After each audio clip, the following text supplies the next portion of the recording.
Bismillahirrahmanirrahim. Assalamualaikum warahmatullahi wabarakatuh. Bismillah walhamdulillah. Asyhadu an la ilaha illallah wa asyhadu anna Muhammad Rasulullah. Rabbi shrah li sadri wa yassir li amri wa hlul 'uqdatam min lisani yafqahu qawli. Baiklah, akan kami sampaikan salah satu hasil hasil bangunan tulisan artikel yang ditulis oleh salah seorang pakar keilmuan Islam, yaitu Aksin Wijaya, yang kebetulan juga pada kesempatan ini menjadi salah satu dosen pengampu pada mata kuliah Filsafat Keilmuan Islam. Baik, saya Muhammad Rozi Indrafuddin, mahasiswa program Doktoral Studi Islam pada Universitas Islam Kyai Ageng Muhammad Sari Ponorogo. Baik, artikel ini adalah eh, berjudul Menimbang Kembali Paradigma Filsafat Islam dalam Bangunan Keilmuan Islam Kontemporer sebagai gagasan dari Aksin Wijaya, sebuah rekonstruksi paradigma untuk relevansi kontekstual. Artikel ini sebenarnya sudah ditulis pada eh, kumpulan tulisan yang kemudian dijadikan buku bernama Menatap Wajah Islam Indonesia yang diterbitkan oleh Irpisop di Yogyakarta pada tahun 2020 dan merupakan bagian penting dari proses-proses yang ada pada saat itu dan juga bagian dari kajian keislaman kontemporer. Sementara tulisan yang akan kita bedah ini berjudul Menimbang Kembali Paradigma Filsafat Islam dalam Bangunan Keilmuan Islam Kontemporer. Ini sempat diterbitkan oleh Jurnal Ulumana di IAIN Mataram pada tahun 2010, namun kemudian diterbitkan lagi di buku yang sudah kami sebutkan, yaitu Menatap Wajah Islam Indonesia. Buku ini tentu menjadi penting untuk kemudian kita pahami, terutama pada makalah atau artikel yang ditulis oleh Profesor Aksin Wijaya. Kenapa? Karena hakikatnya adalah perkembangan filsafat Islam dalam konteks ilmuwan kontemporer menunjukkan dinamika yang sangat kompleks, yang sangat beragam. Satu sisi, filsafat Islam merupakan khazanah intelektual yang mendalam, mencerminkan upaya para pemikir klasik dalam mengintegrasikan wahyu akal dan pengalaman spiritual. Namun, pada sisi yang lain, konteks keilmuan Islam di Indonesia, filsafat Islam seringkali dianggap sebagai disiplin ilmu yang abstrak, jauh di persoalan praksis kemanusiaan dan sosial yang aktual. Oleh karena itu, menjadi satu problem tersendiri manakala filsafat Islam sebagai disiplin abstrak. Satu hal lagi, kehilangan daya tarik pada kalangan akademisi dan mahasiswa. Apalagi kemudian didukung dengan kurangnya relevansi praksis kemanusiaan. Nah, untuk kemudian menggali dan membahas kembali sumber inspirasi dan mencari solusi atas hal-hal di atas, maka perlu adanya apa? Memahami sisi kemanusiaan dan transformasi yang tentu menjadi bagian penting untuk kita mengerti. Eh, Pada sisi ini, Aksin Wijaya berargumen bahwa filsafat klasik itu awalnya bersifat teoritis sentris yang sangat berlebihan.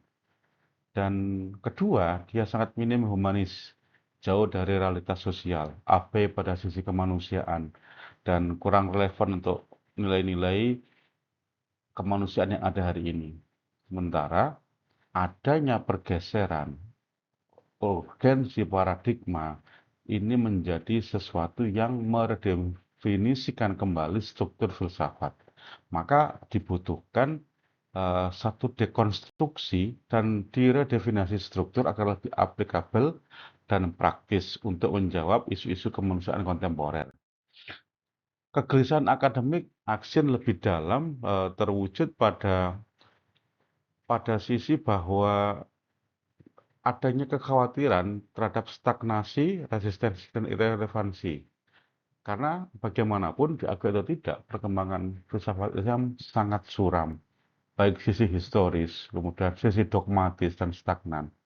Apalagi tantangan untuk menjawab realitas sosial kemanusiaan itu sangat-sangat berat. Oleh karena itu, pertanyaan yang dimunculkan oleh Aksin adalah bagaimana relevansi filsafat klasik ini untuk masa kini? Bagaimana seharusnya paradigma direkonstruksi? Dan bagaimana konseptualisasi filsafat Islam antroposentris transformatif? Dengan mengambil beberapa eh, argumen atau teori para pemikir kekinian, semisal Hasan Hanafi, kemudian dengan teori teologi progresif, kemudian adanya hudal linnas, kemudian ada sisi persamaan emansipatoris, kemudian memunculkan teori tentang antroposentris, kemudian transformasi kontekstual, maka diyakini dan dijelaskan bahwa filsafat bukanlah dogma, tetapi sebuah perjalanan pencarian makna yang tak akan pernah berakhir. Maka kerangka teoritis yang dibangun oleh Aksin dalam menjawab beberapa pertanyaan tadi menggunakan paradigma ilmu pengetahuan yang dibawa oleh Thomas Kuhn, berupa fase ilmu normal, ada fase krisis, dan adanya revolusi paradigma. Dan ini tentu tidak sekedar memberikan alasan jawaban terhadap beberapa proses yang akan dilakukan. Maka prinsip paradigma dalam filsafat Islam klasik tentu menghadapi tantangan dalam merespon anomali kontemporer. Dibutuhkan satu revolusi ilmiah filosofis dengan menempatkan manusia dan realitas sosial sebagai pusatnya. Maka eh, bagaimana diusahakan untuk menjawab berbagai anomali kontemporer. Tidak lagi takdir buta dan glorifikasi ulama membatasi inovasi, kemudian dibutuhkan satu urgensi revolusi ilmiah filosofis, dan juga menempatkan manusia pada realitas sosial sebagai pusat. Maka kemudian filsafat antroposentris ini dibutuhkan proses transformatif yang dibangun. Maka inti masalah pada teosentris filsafat Islam klasik ini adalah upaya memahami landasan pemikiran yang menempatkan Tuhan sebagai pusat eksistensi. Maka bisa kita lihat dari beberapa kajian filsafat klasik. Ada di sana disebut ada filsafat paripetik, ada rasionalitas metafisika Tuhan, kemudian manusia entitas sekunder, dengan mengambil beberapa pemikiran yang sudah disampaikan oleh pemikir klasik semisal Al-Kindi ataupun Al-Farabi, kemudian Ibnu Sina dan bahkan Ibnu Rus sendiri. Maka dimunculkan atau diimplikasikan bahwa implikasi teosentrisnya ini setidaknya membentuk pandangan dunia yang mengutamakan transformasi terhadap otoritas ilahi di atas segalanya. Maka sisi transendensi, otoritas ilahi dan hierarkis kosmis itu saling terkait. Maka inti masalah yang kemudian penting adalah bagaimana teosentrisme filsafat Islam klasik ini dibangun dengan rasionalitas intuisi. Bisa kita ambil contoh pada yang disampaikan atau yang dikaji oleh Suhrawardi dengan Al-Hikmah Al-Isyraqiyah, ataupun yang menjadi bagian penting kajian di bagian timur, ada namanya Al-Hikmah Al-Muta'aliyah yang digagas oleh Mullah Sadra sebagai sebuah epistemologi integratif, dan ini menjadikan sintetis peripatik dan isroki yang memunculkan epistemologi cahaya dan kesatuan wujud. Maka posisinya adalah Tuhan tetap sebagai pusat utama, namun berbagai pendekatan filosofis menguatkan posisi sentral Tuhan dalam pemahaman realitas. Dan ini betul-betul sangat luar biasa kalau kita betul-betul mampu menghayati kedalamannya. Maka tawaran dari Profesor Aksin Wijaya pada kajian yang tadi kita sebutkan bahwa filsafat Islam antroposentris transformatif itu setidaknya menjadikan manusia sebagai pusat refleksi filosofis.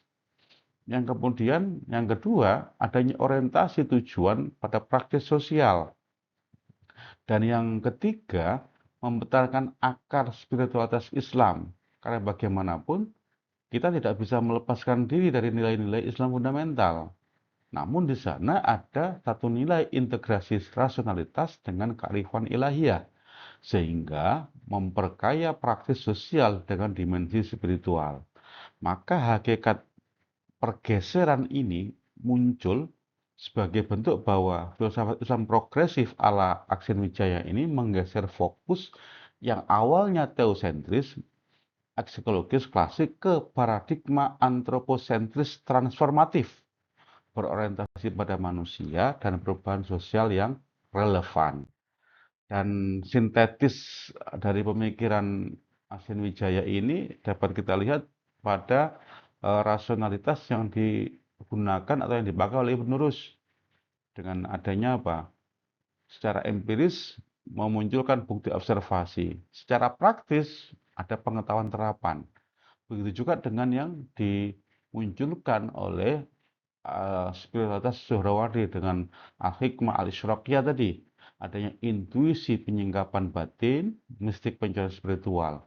Dan akhirnya diintegrasikan pada apa yang dikaji oleh Wahyu Mula Sodroh, ya, di mana akal itu sebagai logika filsafat, intuisi sebagai Tuhan ilahi, dan wahyu sebagai sumber pengetahuan.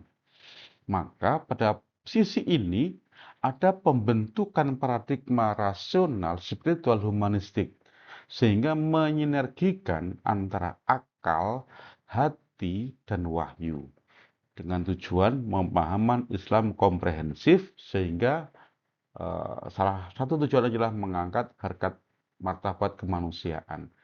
Yang ini kemudian menjadi sesuatu yang penting. Apapun agamamu, selama kemanusiaanmu masih ada adalah kamu sama-sama sebagai manusia. Dan akhirnya juga ada hal yang kemudian perlu untuk kemudian dijadikan sebagai wacana wacana kritis terhadap gagasan Profesor Aksin Wijaya ini. Apa? Pada sisi metodologis, penerapan dari paradigma Thomas Kuhn ini tentu sedikit banyak kurang relevan, butuhnya revolusioner. Kemudian pada sisi metode epistemologis, adanya resiko reduksi transendental. Ini seakan-akan menyederhanakan mana esensial. Kemudian munculnya sisi substansial, di mana berpotensi kehilangan koherensi filosofis. Pada satu sisi lain, ada terkait dengan kritik historis bahwa generalisasi filsafat klasik mengabaikan nuansa dan konteks. Dan ini mengarah kepada aplikatif yang kurang jelas, mengurangi relevansi praktis. Maka ini bagian dari kritik konstruktif sebagai pilar utama bagi evolusi pemikiran dan pendalaman wacana. Namun demikian, kajian ini juga mempunyai relevansi dan implikasi bagi keilmuan Islam. Apa? Satu, kontribusi penting bagi kebangkitan filsafat Islam karena sekian lama seakan-akan tidur dalam buayan. Yang kedua, mempunyai peran sebagai basis epistemologis keilmuan Islam bahwa fondasi metodologi penelitian dan pengembangan ilmu-ilmu Islam kontemporer.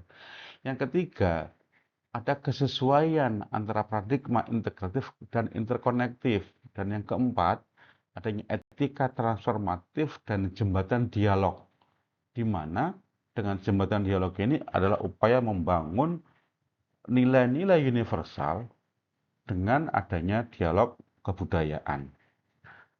Dan selanjutnya, kesimpulan yang dapat kami sampaikan pada kesempatan ini bahwa kajian yang ditulis oleh Aksin Wijaya ini setidaknya satu merekonstruksi paradigma bagaimana kemudian pengembangan cara pandang baru terhadap realitas multidimensi. Yang kedua, mewujudkan filsafat rasional spiritual dan humanistik. Dan yang ketiga, memunculkan manusia sebagai cermin Tuhan dalam berfilsafat. Dan yang keempat, tanggung jawab etis untuk peradaban yang adil dan berkeadilan. Maka ini adalah tindakan moral demi keadilan sosial dan spiritualitas otentik. Oleh karena itu, menjadi bagian penting untuk kita bahas, untuk kita kaji bagaimana sebenarnya filsafat keislaman ini. Saya kira demikian untuk presentasi yang dapat kami sampaikan. Kurang lebihnya mohon maaf. Assalamualaikum warahmatullahi wabarakatuh.